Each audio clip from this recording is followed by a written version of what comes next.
Wolf, get away from those sheep. Bollocks. You're listening to the Wolf and the Shepherd podcast, broadcasting from Fort Worth in the great state of Texas. Now, get ready for this episode of the Wolf and the Shepherd. Welcome to this episode of the Wolf and the Shepherd. Today we have with us Jay Riggs from Riggs Fabrication and Restoration. Jay, glad you could be with us.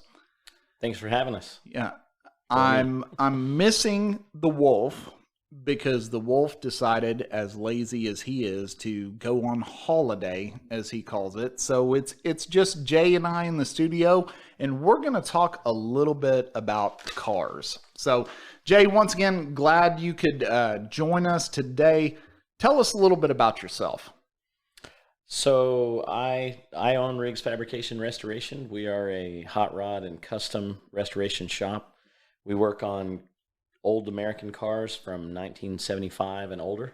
So in the shop right now, we've got cars ranging from 1929 to I think a 1972 C10 pickup. Cool. So very good. So 1929 to 1972, I mean, that's a big spread. Lots of different things going on during all those years. But I guess one of the big things that we kind of miss out on now with, cars. I mean, if you look at like my wife, for instance, she thinks, well, I got to take my car to the dealer. I got to get this done. I remember as a kid growing up, my dad would say, oh, you can change the oil yourself. You can do all this. And I said, Dad, how'd you figure this out? And he said, well, part of the problem is they don't have auto shop in school anymore. And I said, well, Dad, what's auto shop? And he's like, well, you learned how to work on cars. And so we don't have auto shop anymore. I mean, do we need to bring that back? So what's interesting is, we're in Keller, right? So, the school district has a entire facility called KCAL. And so K for Keller and then CAL for whatever that's for. Yeah. And they have an automotive program. Really? Yeah. We actually last year had an intern officially through the school, hired him for a little bit. And then, the problem with kids today is, they got something else to do, right? So it didn't last very long, but we had a smart young man and he did some cool stuff in the shop, and then he just moved on to do his own thing. But there is an automotive program in Keller, and I think there's one in Northwest ISD. So I think, Mike Rowe from Dirty Jobs, he's doing his part. I think they are coming back, but maybe they haven't made a loud enough presence to make people know that they're back. Yeah, but so that's good to hear that we actually have some auto shop, deals going on. Sorry. You broke the rule. You were supposed to turn your phone off before we got started. Yeah. No, I told you the rule. You just forgot. No, that's okay. We've forgotten to turn our phones off when we were doing the podcast. In fact, I actually had my phone connected to our board one time, and the ringer was going through the board, and I'm like, how am I supposed to edit this out, right? So that sucked. Yeah. But no, Mike Rowe with the Dirty Jobs and all that, I mean, he's done a lot to educate folks that, hey, you don't always have to go to college and get this degree that maybe you're hoping for some job. I mean, trades are fantastic. Right. So we have a friend that's she has a higher level position at one of the tech colleges. I don't know if it's okay to tell about her or not, but we were having that's up to her. I mean, if you want to go ahead and tell her about her. Yeah. So so the school's Lincoln Tech, and they're one of the for profit colleges. And several years ago, and I don't remember the dates, but they had an auto body school for collision. Okay. Which is not anywhere near the same as what we do, but they taught young fellows and gals how to do collision work. And they got shut down by the feds due to placements. And what it was the number of students that were trying to get jobs, the companies that were hiring were, drug test, background check, drug test. And so they had a more percentage failing. So they had to shut the program down. Well, then they did all the things the government wanted them to do. They brought the program back because there's a shortage of skilled people in that industry. It's like once you get to be about 50, that's hard work, and those guys start looking for alternative careers. They blunt out their knees, backs, elbows, etc. So Lincoln Tech had to close their program down, and then a couple of years ago, again, I'm sorry if I missed the dates, 2 or 3 years ago, they brought it back. And one of the sad parts, so she's in the recruiting phase of getting students. They're not allowed to tell people what you can make in that industry. Oh. And in my industry, we've struggled to hire guys that are established in collision to do restoration, because again, they're two totally separate worlds.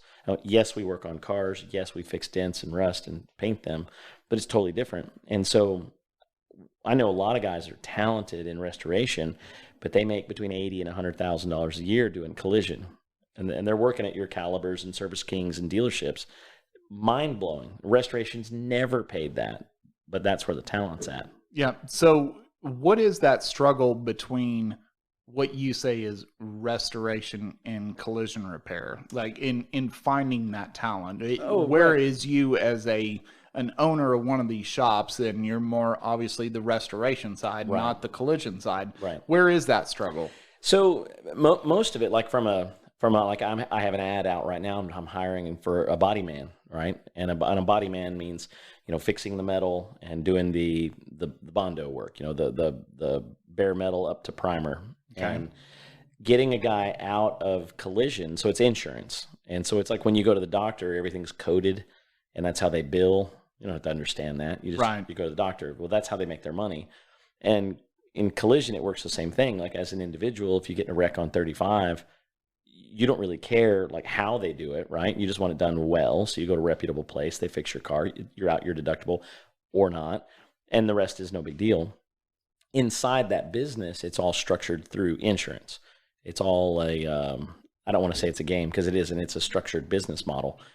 Insurance have a business plan. The collision centers follow it. The systems are all set up to be the same. And in restoration, there is no book. There's no computer. There's no estimate. You can't tell how long does it take to fix the rust on a 1952 Cadillac. I mean, Right. what side of the tree did it sit on, and what side did it rust, and then how many things lived in it versus was it in grandma's barn? There's no way to know. Sure. How long does it take to do it? And so sometimes the guy that does collision can't wrap his head around how to work, because there's not a rule book. Like they'll tell him you get an hour to do this job, 2 hours to do that, 4 hours to do this. In our line of work, there's none of that. Yeah. So And of course, you're dealing with a little bit of a different clientele, right? I mean, like you say, the guy that gets on the wreck on I-35, right? They're driving their, 2015 Honda Civic, and Right. that's their daily driver, whatever. Right. They just want their car fixed and Right. all that. Versus, before the rental runs out on the insurance. but yeah, before the 30 days go up, and then they realized even on the rental reimbursement, it wasn't enough to Right. cover a decent car and Right. blah, blah, blah. And that's another rabbit hole we could Yeah, chase. no, But no. yeah, let's not No. do that. But most of your clients, though, are coming to you and say, this is my baby. Absolutely. Yeah. Yeah. I mean, this is my baby.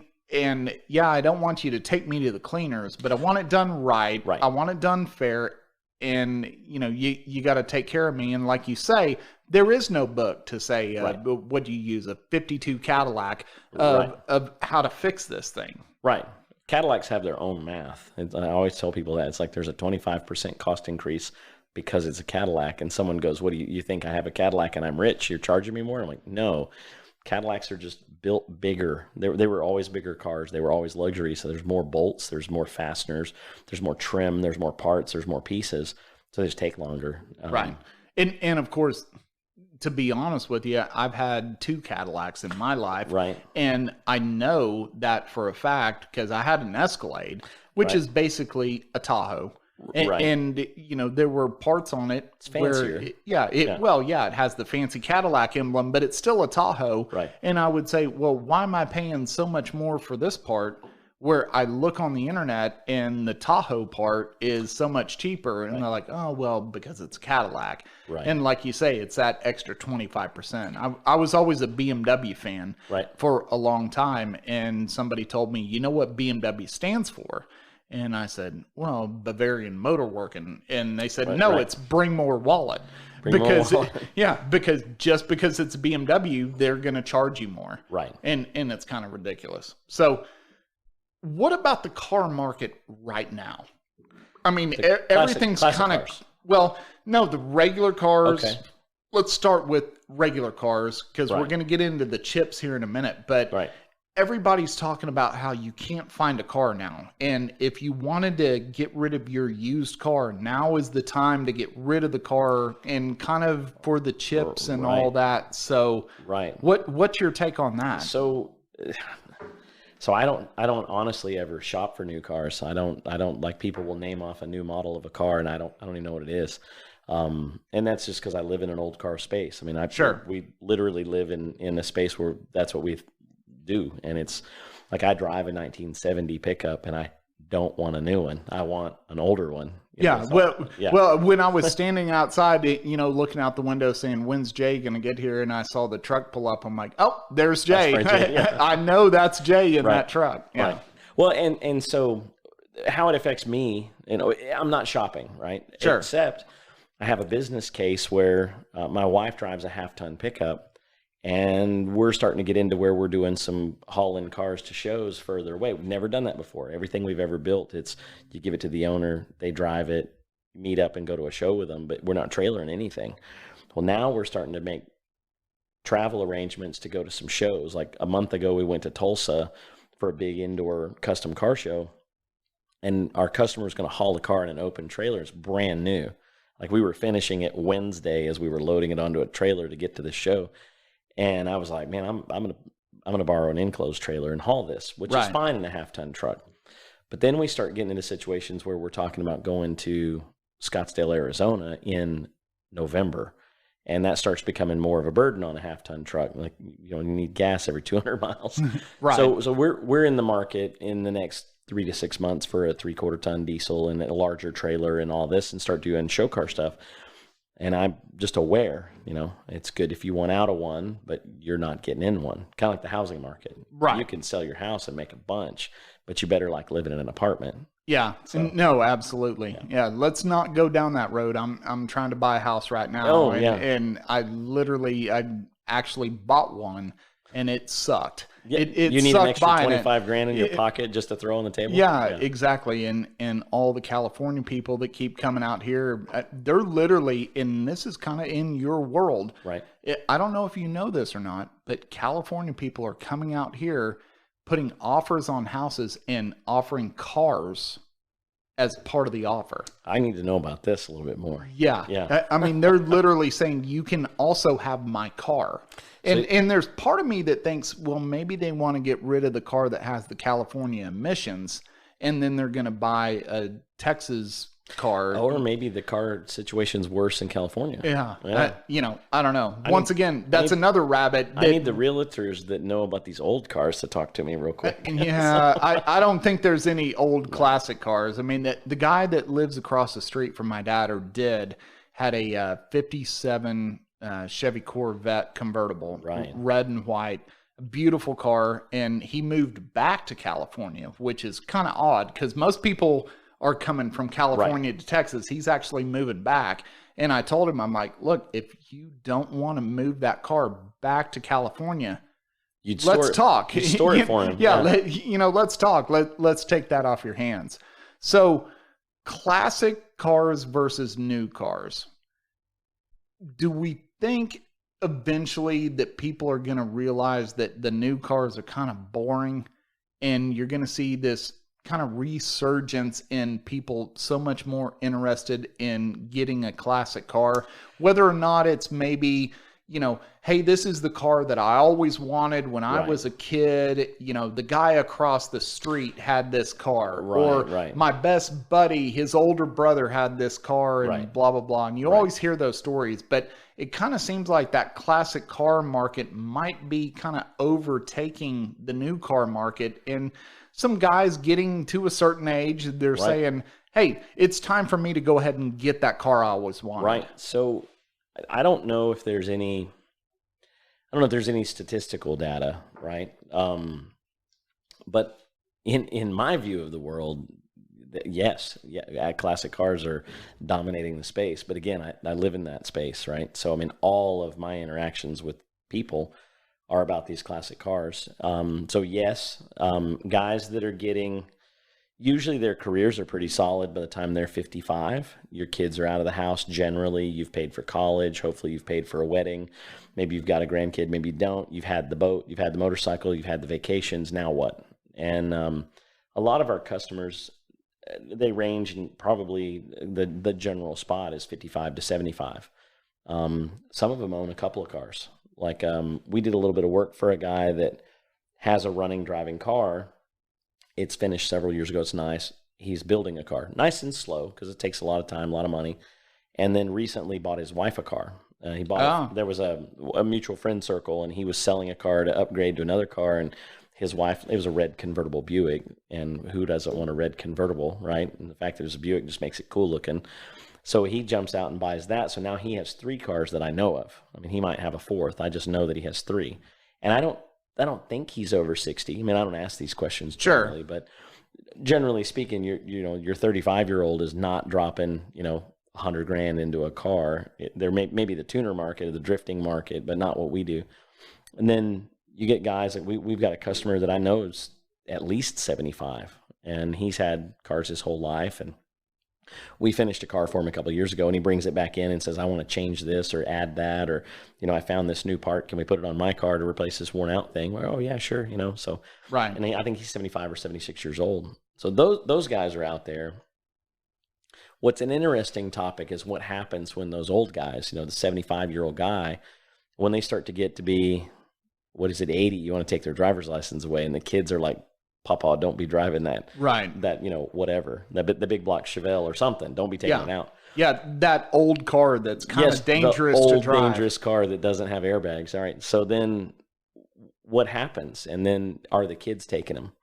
And where are they going? And right now, the only thing I can see is, if Papa passes away and his prized love and joy, 57 Corvette, whatever, if the kids don't want it or don't care, they're just selling it because that's free cash. Right. Someone else is loving it. So it's not going away. It's, in my mind, it's growing. It seems like it is. We're busy, so we're not slowing down. So what about these shows that you see on TV, right? You have these classic car restoration car shows or whatever, where it's like, we found this car here and now we're going to restore it in a week and all of that. And of course, reality TV people are just enthralled with. So what's your take as somebody that actually does this all the time? I mean, do you look at those shows and say, oh no, this is nonsense, or is there a little truth to it? So give us your take as that guy, knowing what actually goes on when somebody's watching one of these shows. So the behind the scenes part, like I'll use Overhauling as an example, because I think that was a little gimmicky in how they kind of steal the car and they make the whole thing, but they really are doing that work and they really are doing it fast. One reality is the cars are not done in the episode. And that has to do with, if we talk about reality, the camera crew, you can't afford that much crew. Look at your equipment here. If you followed a shop around for the time it actually takes to do all of that and filmed all of it, the editing hours, because it's like 2 to 1, right? For every hour of film, you have 2 hours of editing. So the amount of money that would cost to follow that build in reality from start to finish would be tremendous. So one of my knowledge, I know a lot of those cars, they're not actually done. They're done for the TV purposes, for the episode, for the film time contract. And then they either really do go get finished somewhere or they bring them back in and finish them off camera.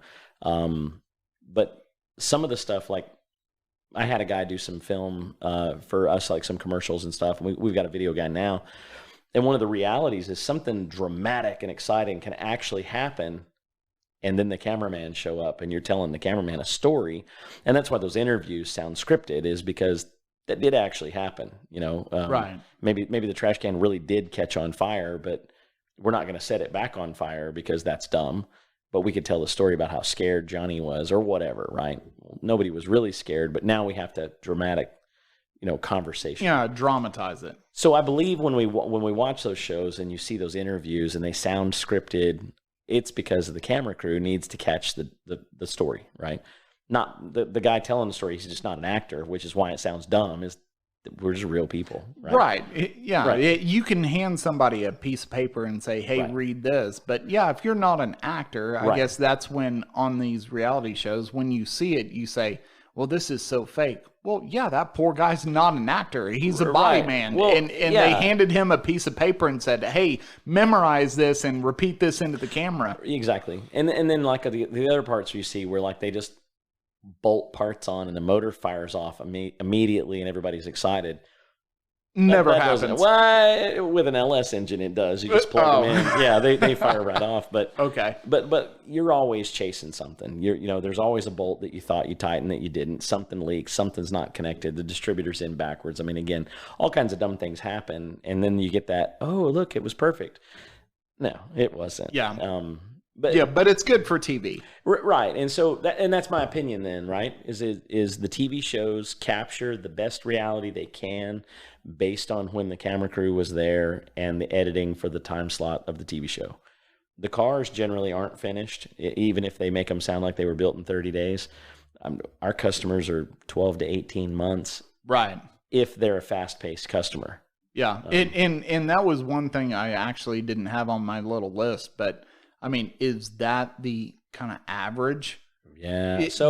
When somebody wants a car built, and we'll get into this a little bit later, but I mean, 30 days, that's ridiculous. No. And I don't think anybody truly believes that a car could be flipped that quick. Correct. I mean, if you said, hey, bring it in, make it run, put some wheels and tires on it, wash it so I can sell it. But we're not in that market. We don't do that. We make old cars that have sat too long run all the time. And it takes a couple of weeks to do that generally because you're waiting on parts and you got to find out what you need. And there's some weird thing that you got to order on the catalog. And, Yeah. you're waiting. Yeah. And it's not like you can run down to AutoZone and get it. Right. Some stuff, but Some stuff, yes. they're getting, again, they're following the trends. They're getting, it's harder and harder to get the old parts out of those stores, and it's like used to, you could get a carburetor rebuild kit for a 54 Chevy carburetor, which again, now find one. That's hard because everybody's wanting to sell the new parts. There's more margin in new parts. So, Sure. But No, that makes keep sense. them on the road. So, Well, okay, so let's talk then about kind of the new trend, electric cars. Everybody's talking about electric cars right now. So not what? at my shop. Well, okay, not in Jay's shop, Just kidding.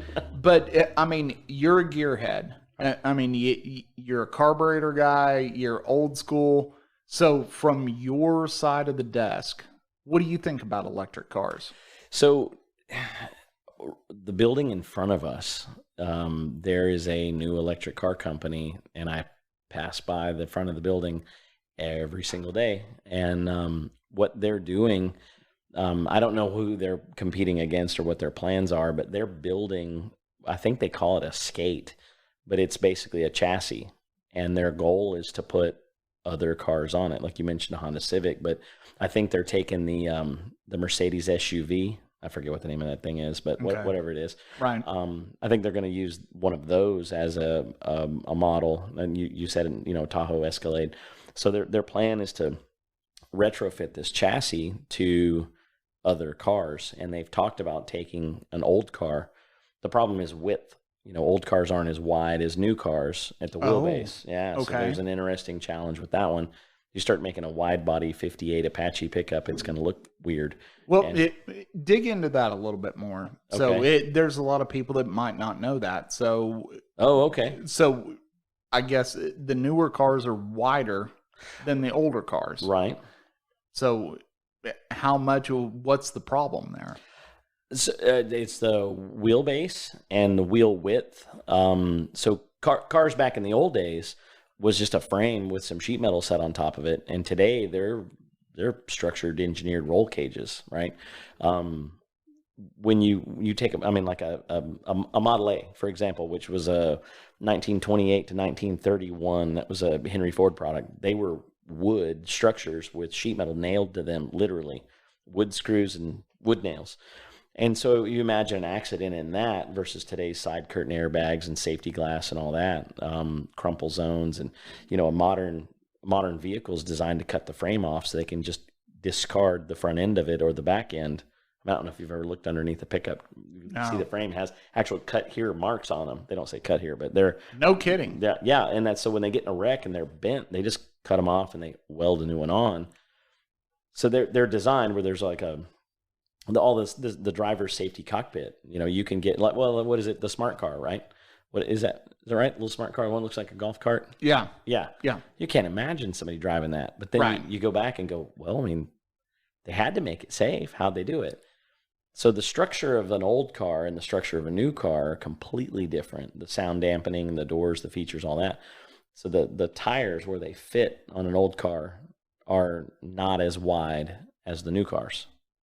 So why did they make the new cars wider then? Was that a safety thing? I would be willing to bet it was suspension technology advancements. You know, using the Model A as an example, and I referenced a 58 Apache pickup, they had I-beam axles like semi-trucks do. Okay. Well, everything's independent front and rear suspension. You know, a 1991 Ford Explorer had a solid rear axle, but a new one doesn't, right? They're just better. Gotcha. So they get wider for handling and I guess, I mean, I don't know. Yeah. So kind of going forward, you know, a little bit more on the electric car. I've read some articles Right. about some companies that are taking classic cars Right. and then converting them into electric cars. Right. So you take you know, I don't know, let's stick with the 57 Corvette, right? So I go to Jay and I say, hey Jay, I got this 57 Corvette and now I want to make it electric. How sick to your stomach are you when you hear this, right? So I've actually had one customer ask if there was technology out there to do that feasibly, right? So if you're an electrical engineer or you're a electric car engineer, Right. it's probably not difficult at all. If you're just a dude, like you're a dude and I'm a dude, like I don't know how to do that. Do you know how to do that? I don't know how to make a golf cart, you know? Yeah. I understand the batteries and the motors and I get electricity, but I don't know how to make it, right? Like what does that take?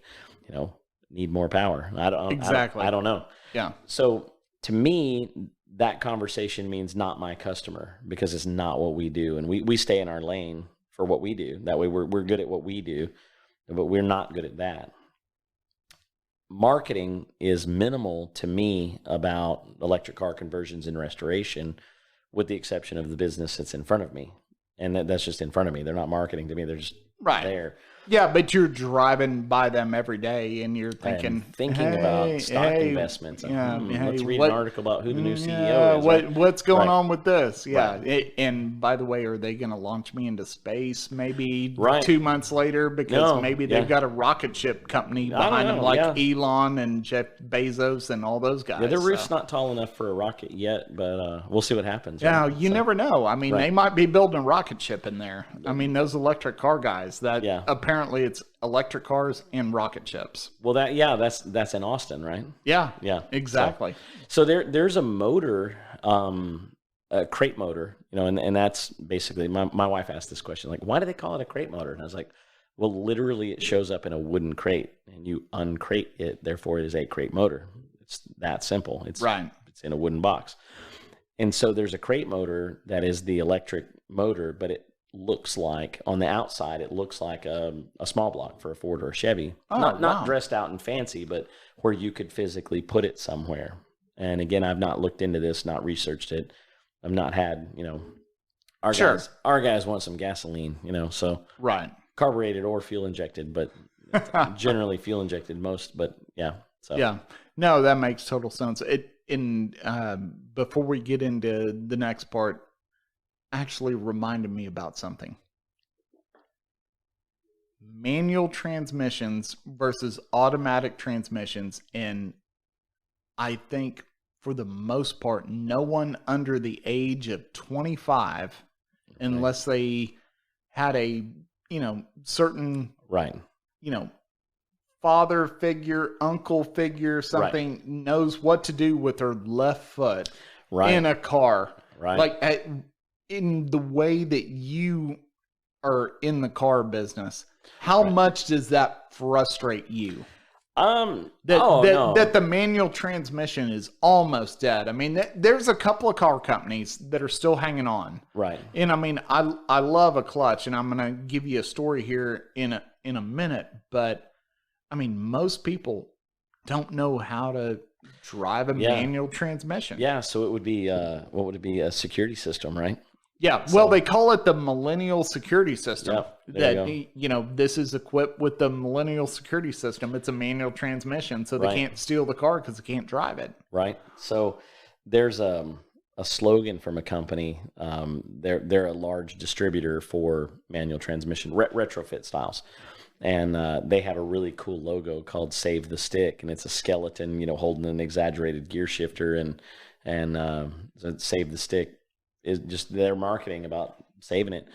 So in the old car space, you got 3 on the tree, and nobody even understands that, right? It's right. Like you gotta, but the cool part is, if you don't know, if you're smart enough to use Google, it's like it'll show you the shift pattern. It's like, what?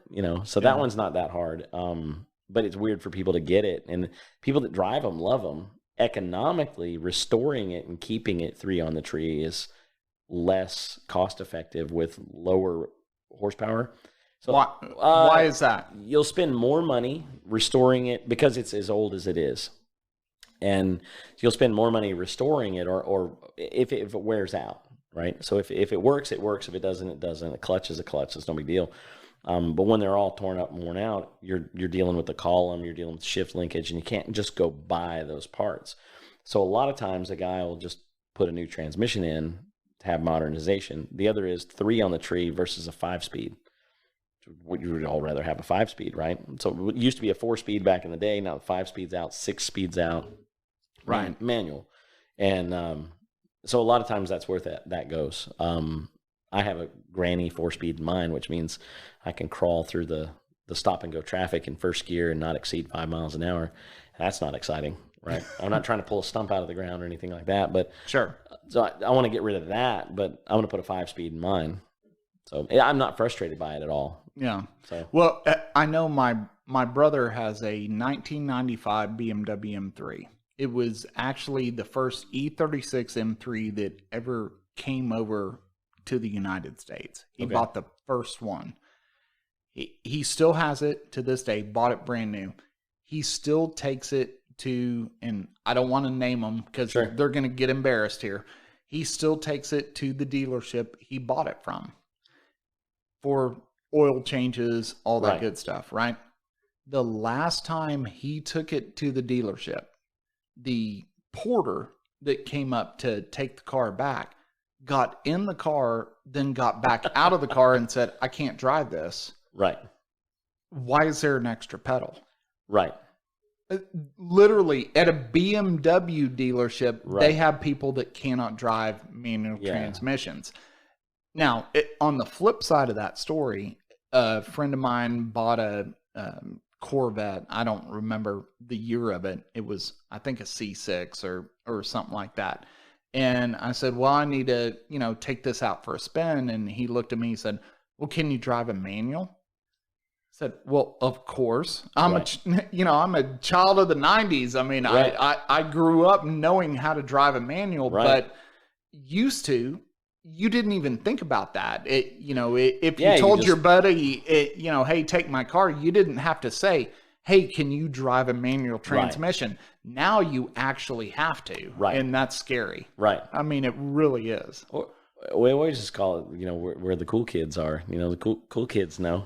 Yeah. It's okay. Yeah. And I truly wish I still had one of my old Beamers that I could have taught my kids how to drive, because all my old Beamers had manual transmissions, and it was like, there's a reason why your left foot is on an automatic transmission, sits over to the left and doesn't do anything, because your left foot is supposed to control that clutch. Right. And when you don't have a clutch, then your left foot just gets to rest the entire time. Well, and so I daily drive this 70 pickup, and it's old, and it's got wear, and we have some new parts. We're waiting on some more new ones.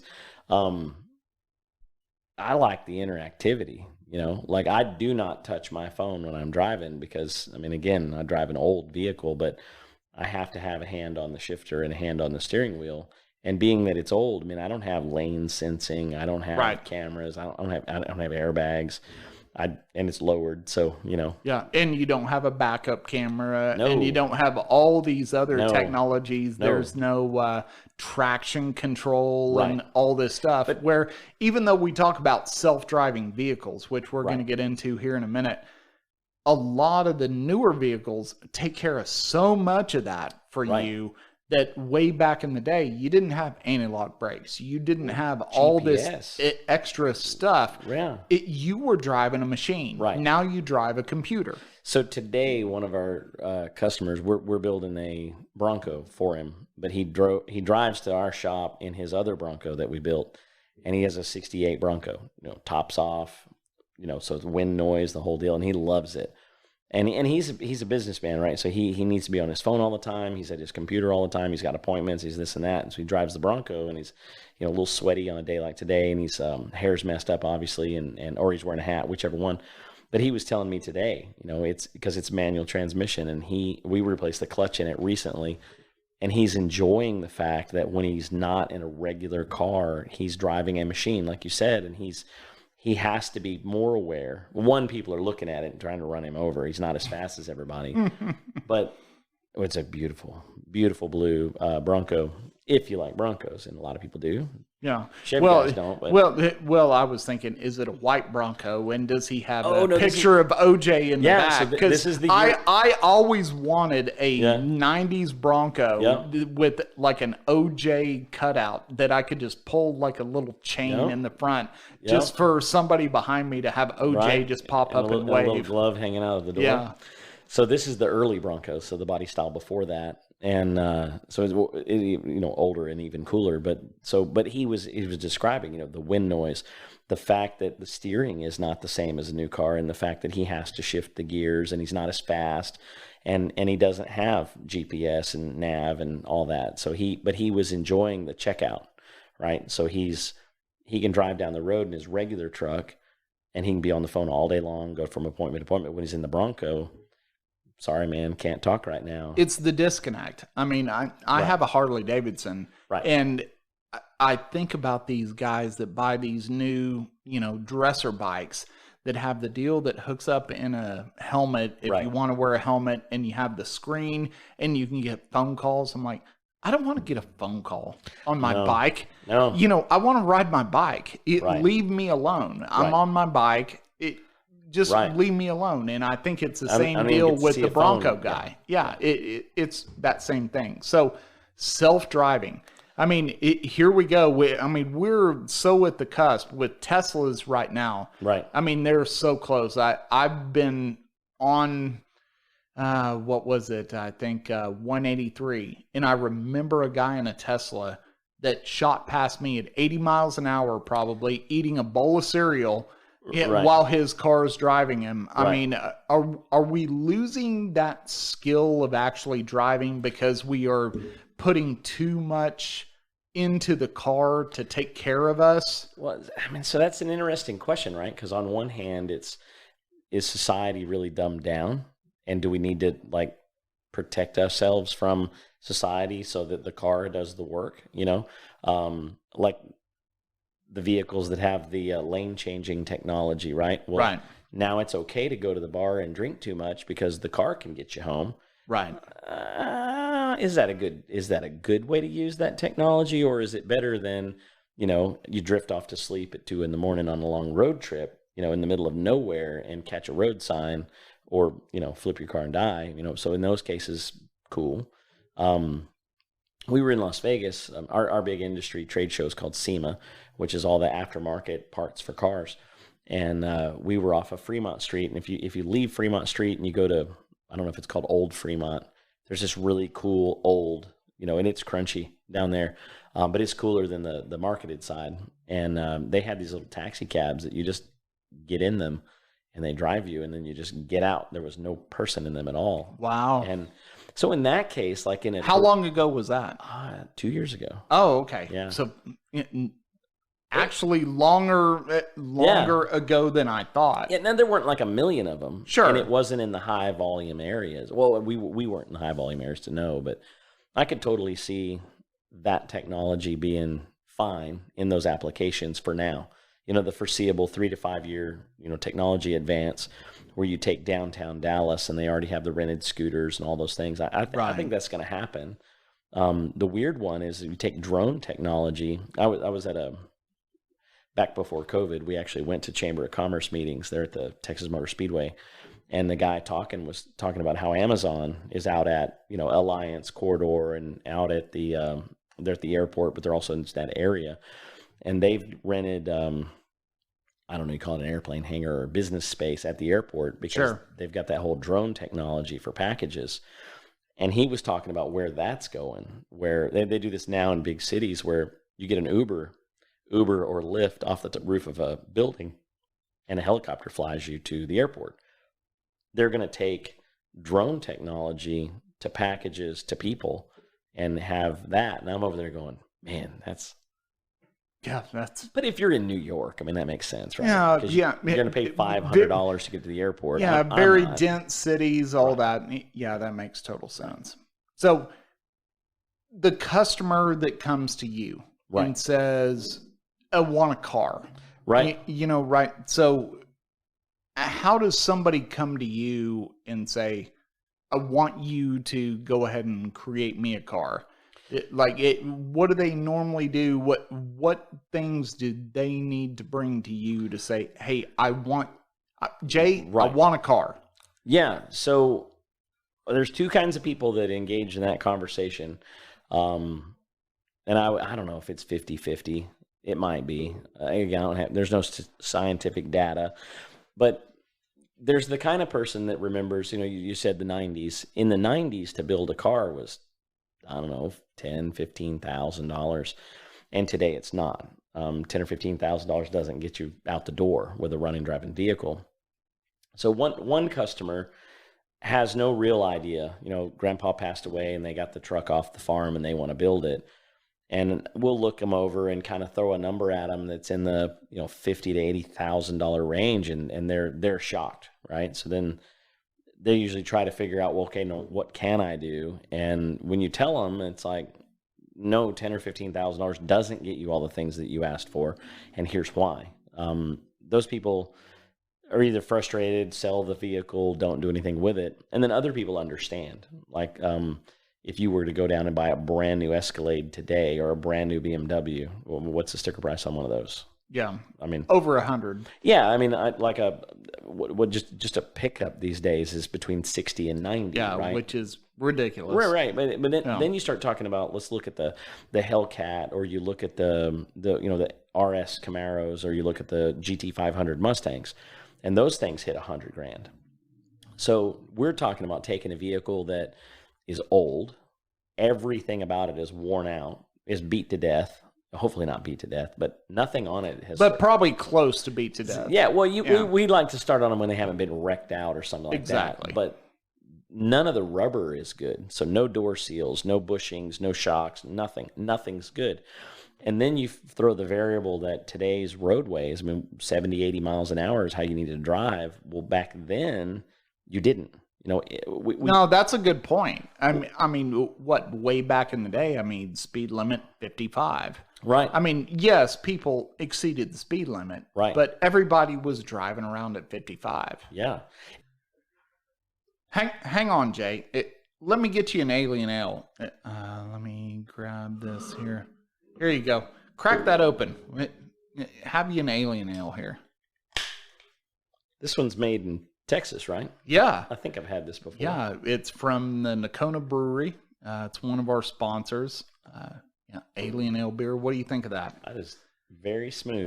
That is some tasty beer. It's a mighty tasty beverage. Yes. So, if somebody comes to you and is kind of thinking about, hey, I want you to go ahead and rebuild this car, what should they look for? Because I know you're not, you don't have this lot, right, of all these cars to build from or whatever. So they've got to kind of bring you the shell, so to speak. So what should they look for before they bring you a project? Rust. Okay. So a long time ago, 20 years ago, I got bit by the bug to have one of these old cars, and I had a friend who had one, and that's how that bite got fully set. And I always liked cars, but he gave me some advice that is still true to this day, and I give to everyone. You buy a running, driving car, and always buy the nicest one you can afford, but also always know that you're going to spend money on it. So we had a customer bought his first classic car. He's in his early to mid 30s ish, and he bought a really cool Mercury, a 50 Merc, so a chopped Mercury, right? I mean, Alan Jackson saying about you got to have a Mercury, right? Beautiful car, iconic. Everybody knows that a Mercury is just, it's a beautiful, beautiful car, especially 50s Mercs.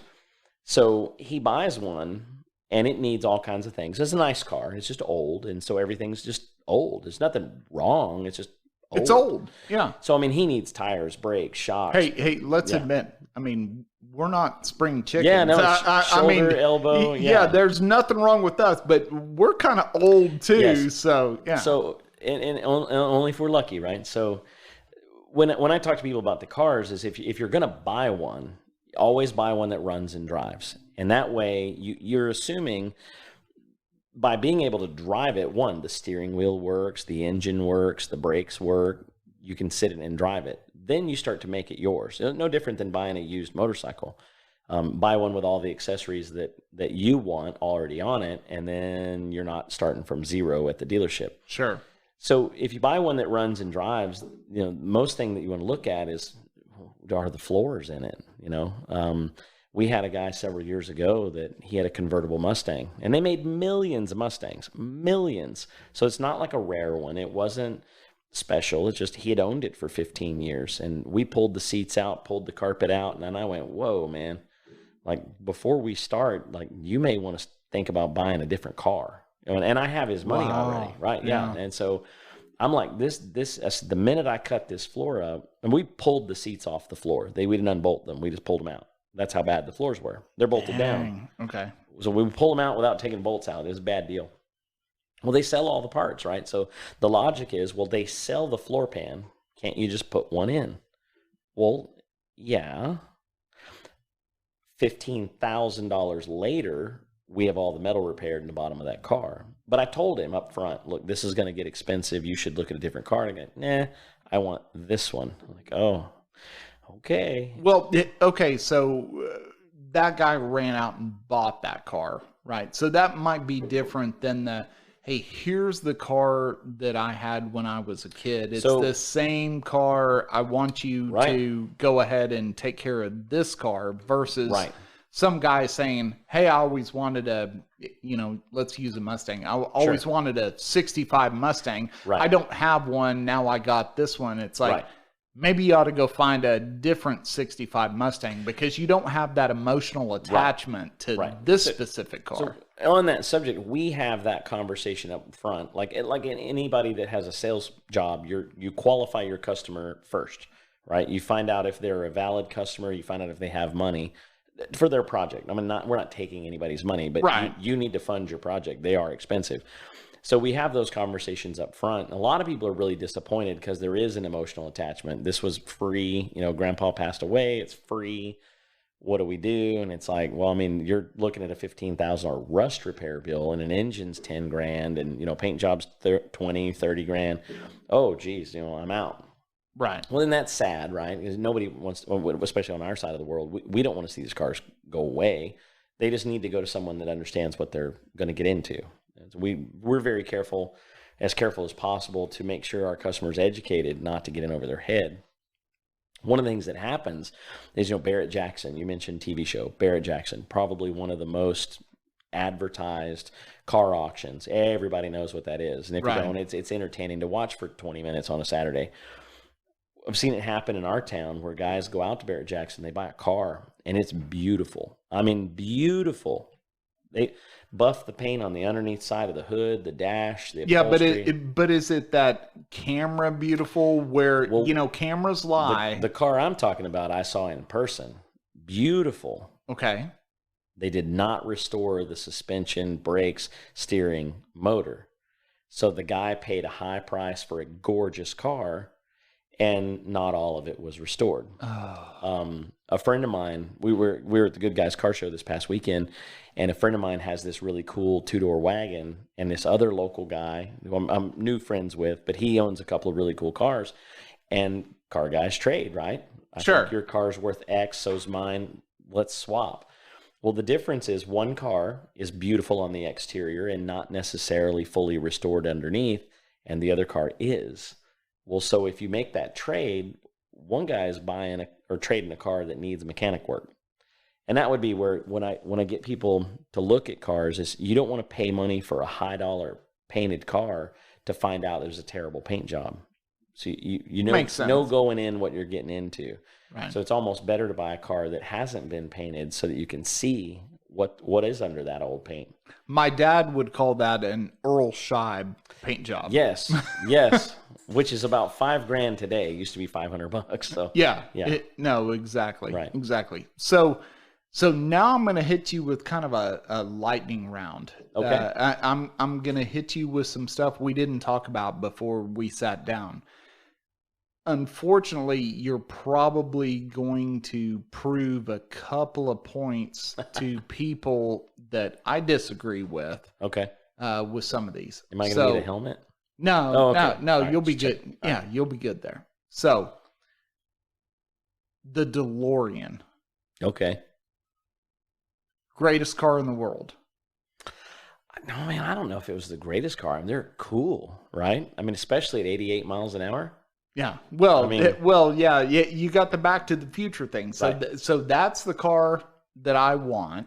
Right. I will eventually have one of these days. My wife thinks it's the ugliest car ever So made. they're not ugly at all. They're like, I mean, again, you said child of the 90s. I don't know how old you are. I was graduating high school in the 90s, but I mean, the DeLoreans are cool. Yeah. They're underpowered. Yes, that So the they're- PRV motor sucked. Yeah. It's a 6-cylinder. It But- was not fast. But I bet you could put an LS in one and hit a 400 or 500 horsepower mark pretty quick. Okay, so that's a good segue. See? So what about people that turn around and they change all this stuff in cars, right? So like the DeLorean or let's pick any other car and you say, you know, a Mustang or a Chevelle or something like that. And then you say, well, I'm going to yank the motor out and put an LS1 in it. Right. To me, that ruins the car. I like originality, Right.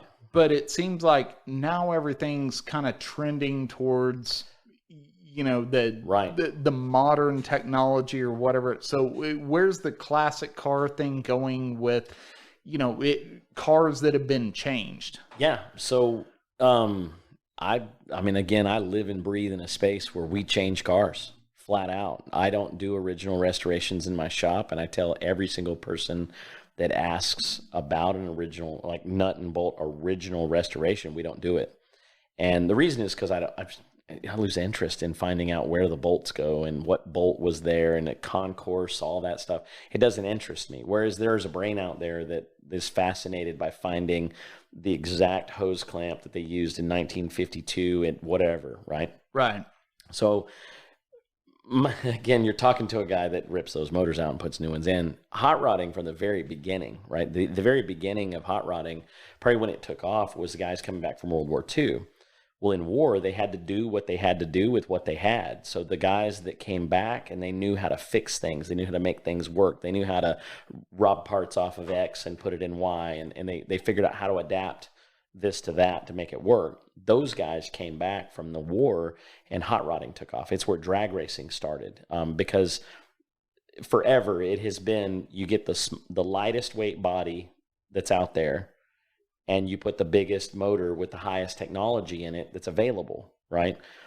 That's quintessential hot rod 101. So today you have a group of people that are purist hot rod where you can put a motor in it that's newer, you know, using 1929 as an example. Nobody wants that'll keep up with your lawnmower. I mean, not a zero turn, because those are fast. And Model A went 25 miles an hour, maybe 30 on a good day.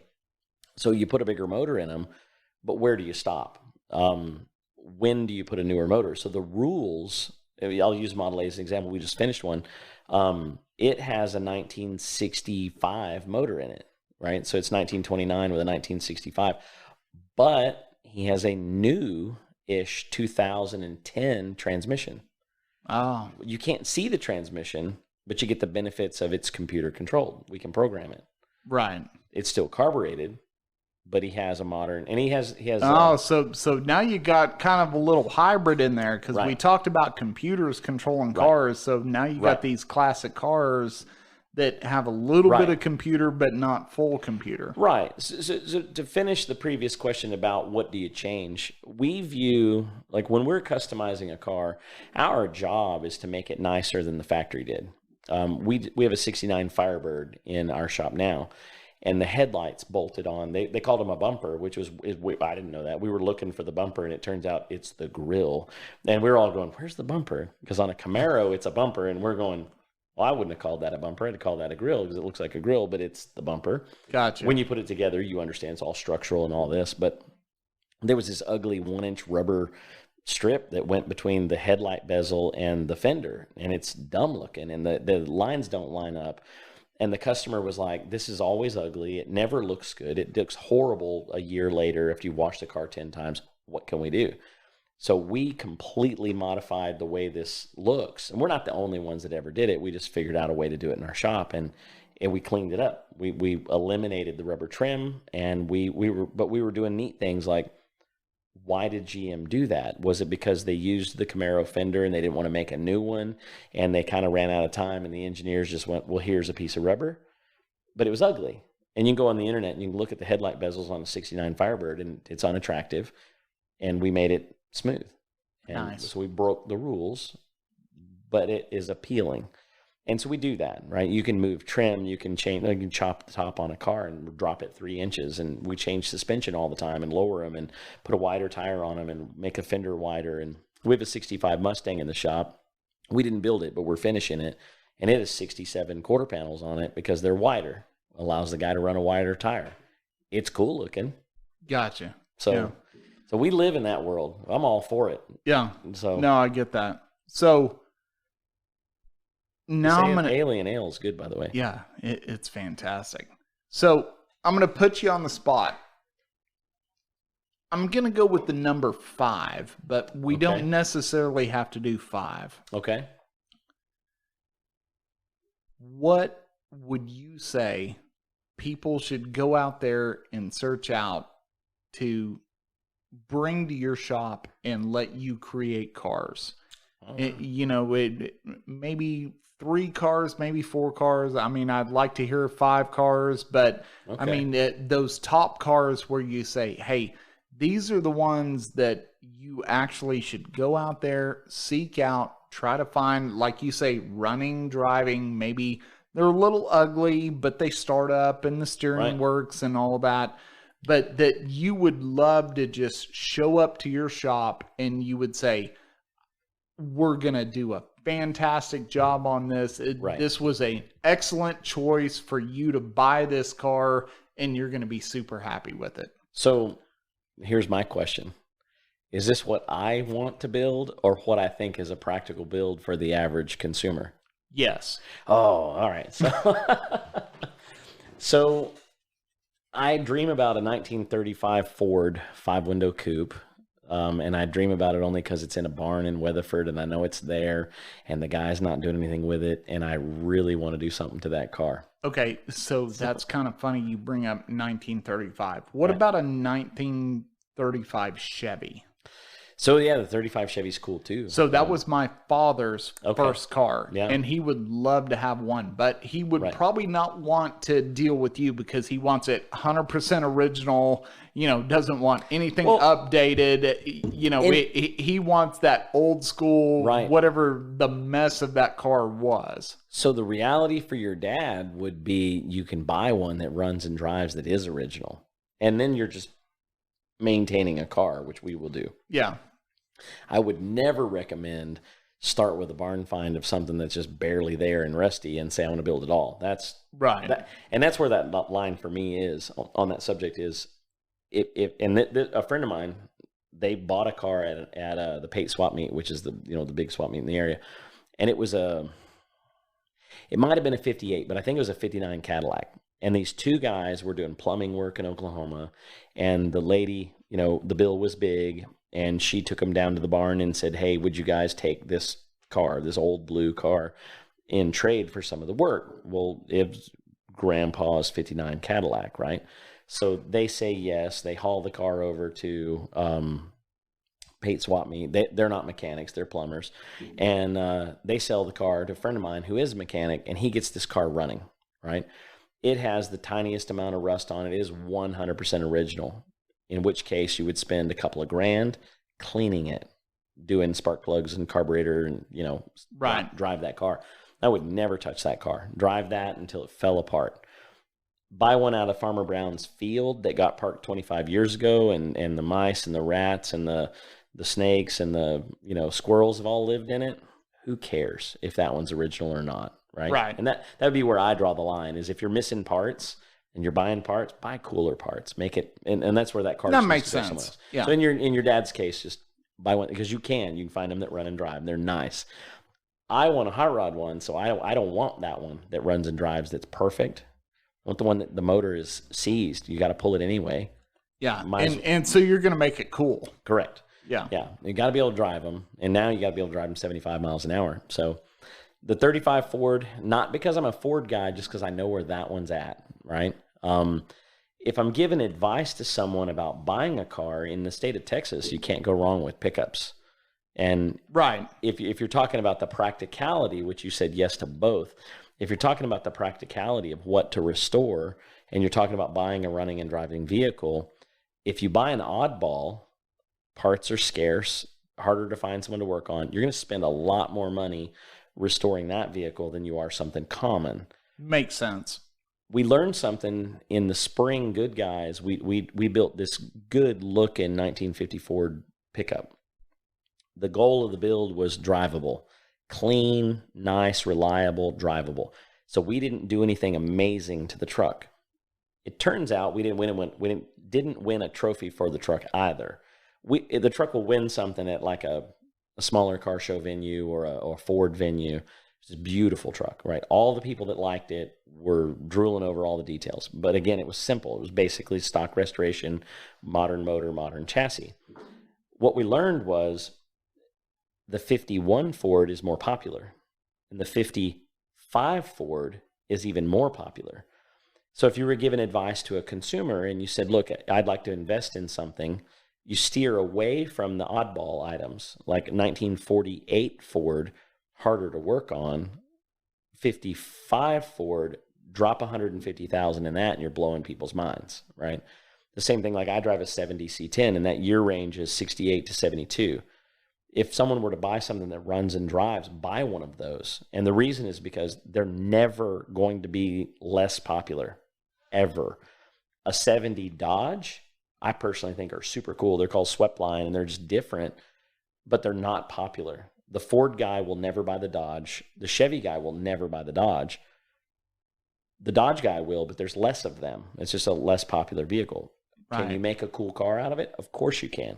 Super, super cool examples in magazines and such, but you're going to work harder. So the advice would be stick with something that's available. So what did I hit? So you got two now. I got two. All right. So recently was marketed an opportunity at a 50 Mercury. I've got a cousin in Nebraska who sent me pictures of a 49 to 51 was a body style. And my cousin was like, hey, check out this car. It's in this garage, this old timer, da-da-da. And I was like, always buy a Mercury, right? So just always do that because they're always popular. And even if it's like the customer / he's become a friend. We really enjoy him as a customer because he's really enjoying his car. He bought a 50 Mercury, 49 Mercury. You can't go wrong. You buy them, you make them better, and you move forward. So is that three? That's three. I got three. All right, and then you gotta give me two more. So one is so you've got old school from the 30s. You got a pickup from the 70s. You're in the 50s with Mercuries. Yeah. Let's hit the 60s. You want to hit the 60s? Yeah, give me something from the 60s. So mid 60s Chevy pickups. Again, can't go wrong. You know, 60, 61, 62, they had what they called a knee knocker cab, not as popular. You get into 64 through 66, they are forever popular. They're iconic. They're beautiful. You can't go wrong with one of those. And then the 50s is the same, but you said go to 60s. One of the other rules is if you find a Model A, you buy it. So Model A's are 28 to 31. If you can find a complete full fendered Model A, you always want to buy one of those. But you have to want to hot rod those because you don't want to restore one. They're worth about $15,000 and it costs you $80 to restore one. Wow. And for $80, you can have a 350, 400 horsepower hot rod. So exactly. Google practicalities. Okay. So last one, number 5. Number 5. The unicorn, the magic car. What is the magic car that you would love when you showed up to your shop tomorrow? Somebody brings this on a trailer and says, "All right, Jay, I need you to fix this up." Okay. What is that car that you are sitting there saying, God, this is the one I've been looking to fix up? So there's a trend in car sales. I don't know if you see this in your side of life. Instead of selling a car for 20 or 30 grand, they're doing auctions. You may see it in motorcycles, but I don't know if you do. So there's different websites, different people. They'll auction a car. They'll raffle tickets, $100, $200, whatever it is. And when they sell out of tickets, they hold the auction. Tickets are for sale until they sell the 30 or 50 or 100 or however many. I've never bid on one until a guy posted a 40 Mercury. So 1940 Mercury, we actually have one in our shop. The problem with the one we have in our shop is somebody restored it in the 80s and they kind of hacked it up a bit, and I'm fixing it. I mean, that car actually has a special place in my heart, but back in the original customizer days of the early 50s, George and Sam Barris are famous, iconically forever famous in the customizing space, and they chopped a particular style. It was California Customizer, so they had a style, and one of the famous cars is the Matrenga Merc. So this guy named Nick Matrenga, and he commissioned them to build a car, and it became the style. It's like everybody copies it. And so if I could get my hands on an uncut Mercury and stylize it, not copying it, but in my own way, that would be something I'd be super excited about. Nice. No, I like it. So Jay, tell everybody how they can get a hold of you, get a hold of your shop. You know, you probably got some people sitting here saying, you know, I want to run out, I want to get a car, and I want to do that because I'm sick and tired of the new cars and all that. So how can we get a hold of you? So we have a traditional website. It's not sexy just because I'm not sure if that's where you need to spend your money, but it's RiggsFabrication.com. We're on Instagram. That's actually me posting it, not anybody else. It's at RiggsFab, just FAB. I try to keep that relatively active. We have a YouTube channel, Riggs Fabrication and Restoration. Google works, Google Maps even. When we were at Texas Motor Speedway, we kept telling people to just put Riggs into Google while you're here, and we're going to pop up 5 miles down the road. So we're Riggs Fabrication and Restoration. We have a website, Facebook page is the same. Our emails, phone numbers, all that are listed in every one of those places. Easy to find. Cool. Well, hey, Jay, thanks for stopping by, spending some time with us. We enjoyed it, and we will catch you on the next one. Sounds good. Thank you. Thanks for listening to this episode of the Wolf and the Shepherd podcast. If you like what you just heard, we hope you'll pass along our web address, thewolfandtheshepherd.com, to your friends and colleagues. And please leave us a positive review on iTunes when you get a chance. Check us out on YouTube, Facebook, Instagram, and Twitter for additional content. Join us next time for another episode of The Wolf and the Shepherd.